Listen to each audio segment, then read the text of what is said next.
All right, I'm here with David Ting on the final day of IPL 4. We're just watching the last couple of matches. Yesterday was GSTL Finals. How do you think everything went? It went extremely well. It's so good that even Hotbit is here. I got an interview with him. Didn't happen in IPL 3. Yeah, well,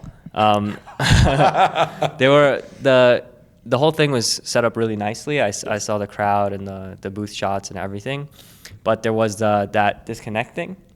What do you think about that? And, do we need land?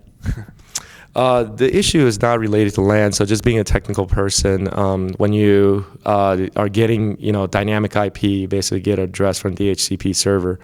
So when you're a hotel, you basically get a lease with a time duration.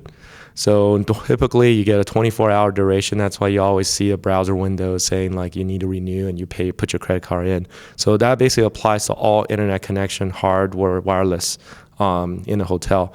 So there's a misconfiguration, and basically it's set for 1 hour last night. And basically that's why there's an issue. So we resolved it this morning. It's great that we found the root cause. So LAN wouldn't have solved it.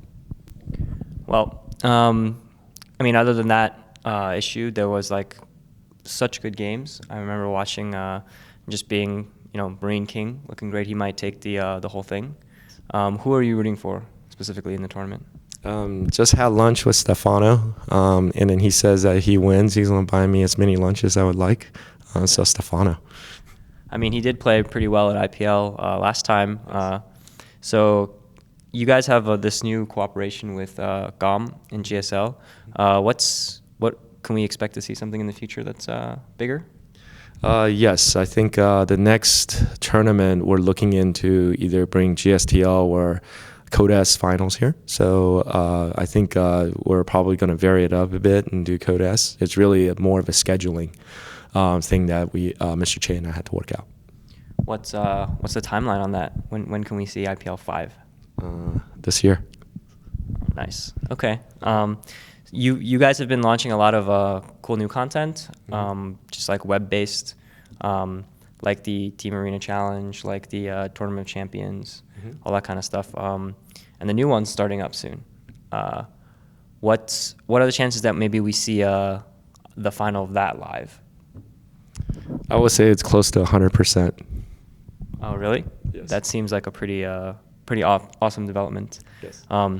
So, I think the penultimate thing that the fans want to see would be a foreign team versus a Korean team in the finals. Both benches there, everything like that. Do you think that the competition is too many Koreans here? Because it seems like foreigners are having a really tough time getting to the bracket and getting into groups. What are your thoughts on that? As part of IPL 5, we will start looking on the international aspect, so, outside of Korea. So we will hold on all online qualifiers that are regionally based, and then the winner will just go straight to the championship bracket. So I feel like that will enhance and vary up the participation quite a bit. And also we'll see players that people haven't seen before. For example, like Scarlett, one of the best stories of IPL 4, she won the play qualifier and she was from Canada. And I hope to see more instances of that. This time, I was here with the open bracket and, the accommodations were really nice for us. Do you think that that first day might have been, almost game overload? Like there were so many games played that day and not everything was streamed and there was just huge crowds just standing in that room watching the open bracket. Are there plans for maybe more streams or more somehow be able to follow those matches a lot more next time?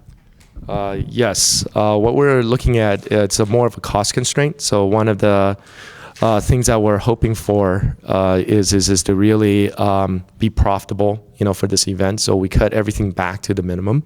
So we only had 2 streams. So next time around, we definitely are looking into scaling everything. So you'll basically see a few things that are interesting. One is that we'll basically be playing part of the open bracket on the main stage, where I think most of the best actions actually happened. I felt like the pool play was kind of not as interesting, so we probably will vary that up. Second thing that we're looking into is to basically have more casters and basically more stations so people can go to the game that they want to see.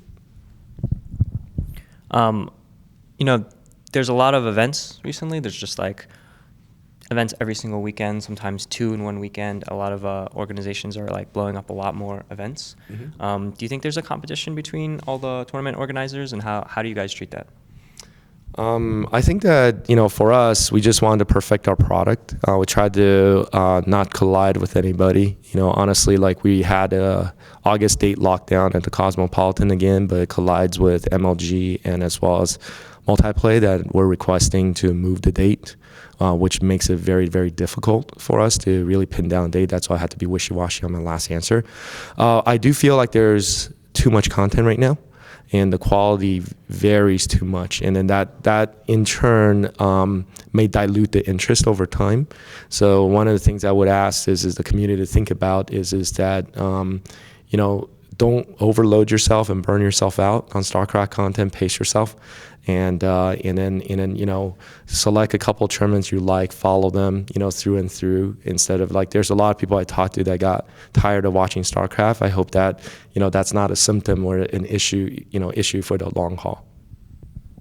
All right, well, I'm pretty excited for the stuff that you guys have coming up, and I can't wait for the finals. Who do you want to win? Stefano. So anyways, free lunch anyways. But anyways, anybody winning is great. Just have so many people, it's really too bad that MMA lost to Marine King Prime. I'm actually an MMA fan, and then I just want to see the best possible competition, which I think we have at this competition. So I'm just going to sit there and enjoy the content. All right, thank you. Thank you for the opportunity. By the way, got an interview with Hotbit finally, so that means I have arrived in the esports world. Thank you all. Thanks.